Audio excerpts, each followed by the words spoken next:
எங்கே போயிட்டுருக்கேன்னு பார்க்குறீங்களா? நான் இல்லை ஃப்ரெண்ட்ஸ், எங்கள் அக்காவுடைய பொண்ணும் அவங்களுடைய வீட்டுக்காரரும் தான் போயிட்டுருக்காங்க. எங்கே போகிறாங்கன்னு பார்த்தீங்கன்னா மீன் கடைக்கு தான் மீன் வாங்க போயிட்டுருக்காங்க. நேற்று பார்த்திங்கன்னா எங்கள் அக்காவுடைய வீட்டுக்கார் இறந்த நாள், அவங்களுக்கு வந்து ஃபாத்தியா செஞ்சுட்டு இருந்தாங்க. நான் வந்து பார்த்திங்கன்னா திடீர்னு போய் கலந்துக்கிட்டேன்.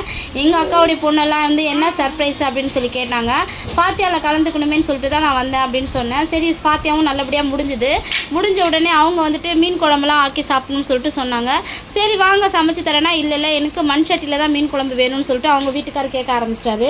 ஏன் என்னன்னு கேட்டாக்கா, நீங்கள் தான் மண் சட்டியில் அடிக்கடி செய்கிறீங்களே அப்படின்னு சொன்னார்.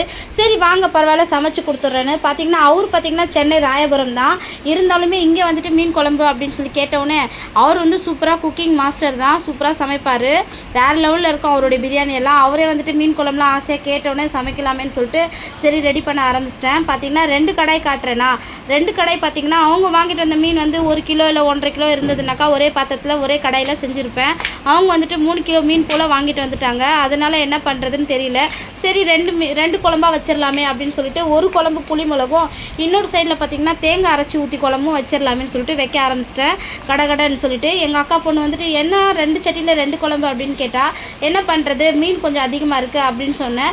சரி எல்லாமே தலையும் வாலும் போட்டு குழம்பு வச்சுட்டு மற்றதெல்லாம் வந்துட்டு பொரிச்சிடலாமே அப்படின்னு சொன்னாங்க. ஒன்று வந்து பார்த்திங்கன்னா தேங்காய் அரைச்சி ஊற்றி தான் செய்கிறேன். தேங்காய் பார்த்துட்டிங்கன்னா நான் வந்து அரைச்சி அப்படியே கலந்துக்கல, அதை வந்து வடிகட்டி புளிஞ்சு ஊற்றிக்கிறேன். அப்போ தான் வந்துட்டு குழம்பு நல்லா டேஸ்ட்டாக இருக்கும். நான் சமைக்க ஆரம்பித்த உடனே சூப்பராக இருந்தது. எல்லாருமே வந்து கூட வந்து ஹெல்ப் பண்ணாங்க. எங்கள் அக்கா பொண்ணெல்லாம் வந்துட்டு கூட ஹெல்ப் பண்ணாங்க. என் பொண்ணு வந்துட்டு எல்லாமே வந்துட்டு மசாலா அரைச்சி கொடுக்குறது, மீன் கழுவி கொடுக்குறது, அந்த வேலையிலலாம் வந்து சூப்பராக பண்ணிகிட்டு இருந்தாங்க. ஒரு சைடில் பார்த்திங்கன்னா நான் வந்து மீனுக்கு மசாலா கொடுக்குறேன் அப்படின்னு சொன்னாங்க. அவங்க பார்த்திங்கன்னா 1 டைம் 2 டைம் தான் கொடுத்துருப்பாங்க. அது வந்து பார்த்திங்கன்னா கம்மியாக தான் கொடுத்துருப்பாங்க. இப்போ பார்த்திங்கன்னா நிறைய மீனுக்கு கொடுக்கணுமே அப்படின்னு நான் சொன்னேன். பரவாயில்ல அப்படின்னு சொன்னாங்க. ஒரு சைடில் வந்துட்டு மீன் குழம்பு சூப்பராக ரெடி ஆகிடுச்சு. இது தேங்காய் ஊற்றின மீன் குழம்புல வந்துட்டு மாங்காய்லாம் போட்டிருக்கேன். அவங்க வந்துட்டு மீன் வறுக்கிறதுக்கான மசாலா வந்து ரெடி பண்ண ஆரம்பிச்சிட்டாங்க. சூப்பராக இருந்தது. இந்த கடையிலலாம் அடுக்கி வச்சு செய்வாங்கள்ல, அந்த மாதிரி வந்துட்டு அழகாக ஜோடிச்செல்லாம் வச்சுருந்தாங்க. நானே வந்துட்டு கேட்டேன், என்ன இந்த மாதிரி வந்து அப்படின்னு கேட்டேன். இல்லை சூப்பராக, நான் வந்து ஃபஸ்ட் டைம் கொடுக்குறேன் இல்லையா, அதனால தான் இந்த மாதிரிலாம் பண்ணேன் அப்படின்னாங்க. கடையில் கொடுத்த மசாலாவை பார்த்துருக்கேன், நல்லா வந்து கலராக இருக்குமே அந்த மாதிரின்னு சொன்னேன்.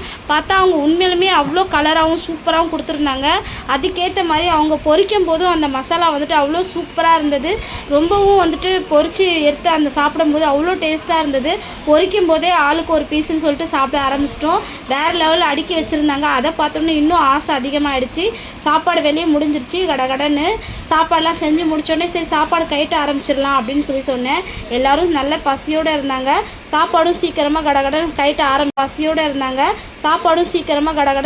ஆரம்பிச்சிட்டேன். பார்த்திங்கன்னா ஒரு சைடில் மீன் வறுத்துட்டே இருந்தாங்க. மீன் வறுத்து முடிச்சாச்சு. எல்லாருக்கும் பசியில் உட்காந்தோடனே சாப்பாடு கடகடன் கைட்ட ஆரம்பித்து எல்லாருக்கும் போட்டு கொடுத்துட்டே இருந்தேன். எல்லாருமே வந்துட்டு சாப்பிட உட்காந்துட்டாங்க. டோட்டல் ஃபேமிலியே உட்காந்து ஜாலியாக என்ஜாய் பண்ணி சாப்பிட்டுட்டு இருந்தாங்க.